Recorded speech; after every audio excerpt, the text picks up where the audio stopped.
He is cute, he is sexy, he is a superstar of pop music, and he's here to stay even though he's only 22. Please help me welcome the lead singer of Culture Club, Mr. Boy George.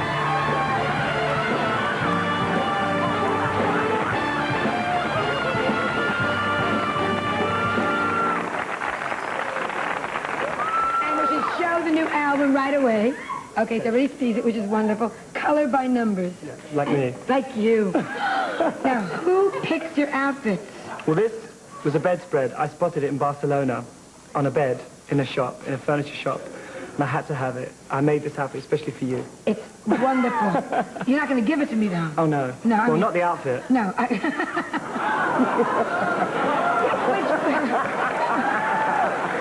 brings up a point.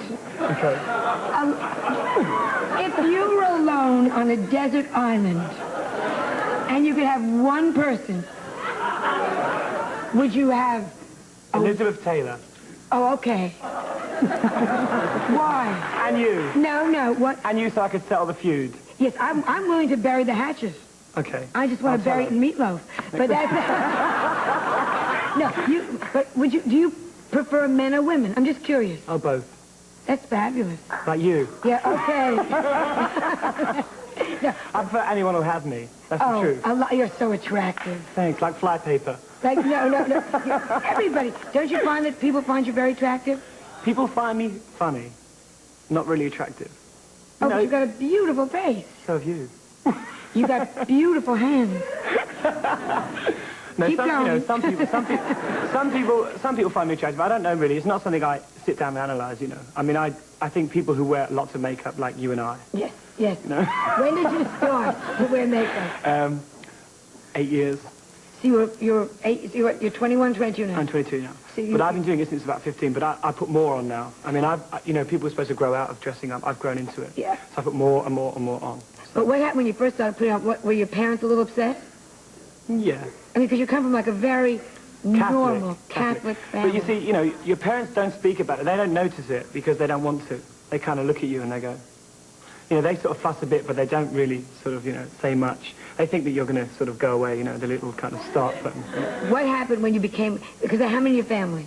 I got 5 brothers and 1 sister. And you're where? I'm in the middle. So now what happened? Here's George growing up, putting on mom's mascara, you know. Dad's mascara. Dad's mascara. Oh, okay. Wouldn't that be funny? If your mother wore the pants in the family, it was all confused. But what happened? Do they think you were crazed in the beginning when you carried on like this? Till you hit? Well, you see, in England, I was quite well known before I became, you know, into money or into business. Before I had a career, I was well known as a kind of a minor celebrity. You know, people knew about me. I was in the papers, so my father would pick up a magazine and say, "Why are you in this magazine? You've got no money. You've got no credit cards. You know, you don't eat. You look like a skeleton. Why are you in this paper?" So it was very confusing because, you know, you can do that in London. There are a lot of people in London who are minor celebrities. It's not like Beverly Hills, where everything's based on money and credit cards. It's like street culture, which is basically where I come from. Which is great. Now, what has happened? You're so unique looking. I mean, you couldn't be lost in a crowd. You know, I mean, I could put you into a football stadium and they'd say, "Fine George." What do we call you, by the way? Boy or George? Boy George.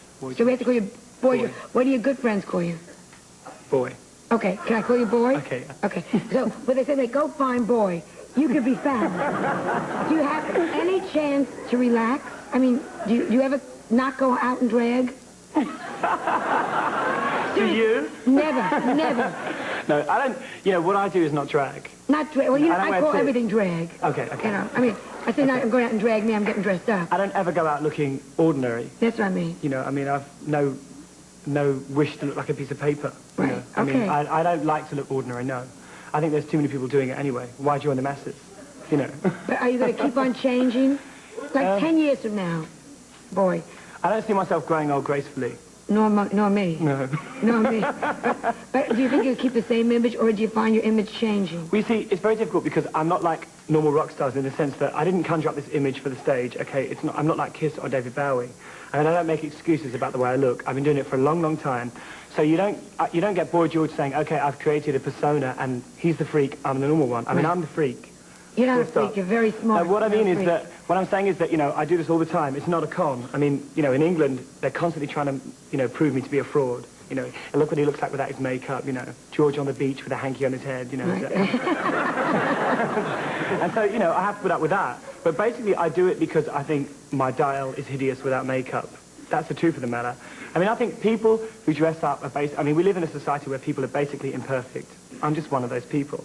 I think, like Sheena Easton, I make the best of myself. Yeah, well, you look great, too. What about your hair? Who does your hair? It must take you hours to do your hair. I just rag it up, you know. How often do you take it apart and wash it? I don't wash my hair very often. Are you serious? Well, you know, I It's wash it very about hard. once a week. Well, Is that often? well, it's not often, but it's not pew. Well, You know, I would have you to dinner knowing that. You know. But it must be, you know, because it's so, I mean, it's so intricate. It's wonderful. Thank you. Yeah. Now, let me ask you, who are you going out with now? If you like both kinds, is there anybody special now in your life? No, I'm too busy for all that, really. That's fair. What do you do on the road? What do you do to relax? Well, really, you know, I've spent such a long time trying to get there that really I don't have time to relax. And I think if you spend a long time making it, you don't really want to relax. Anytime I have, you know, a day off, I start looking for things to do, you know, or I call up people. I try to make entertainment for myself, you know. So really, I don't try to find spare time. You know, I like to work. I mean, I'm basically a workaholic. Yeah, I am too. Yeah, I think if you really want to stay there, and there's so many people around trying to take your crown, you know, I see myself basically as a boxer, as a fighter. I mean, I'm quite prepared to stand my ground. There are a lot of people in England now trying to copy me, trying to take away what I've achieved. You know? But you're very musical. Underneath all the flamboyance of it all, there's a musician. Basically, yes. You know, and there's a poet. I mean, the lyrics. No, you write the lyrics. Yeah, but I think basically, you know, pop music is very naive. It's something that you just stumble across. You know, a bit like jokes, really. Oh, sure. I sit down every day, think this is funny. How did you start writing music? Purely by accident, you know. I'd been doing a lot of different things. You know, I did makeup, I worked in boutiques, you know, I packed fruit in a factory. No joke. Okay.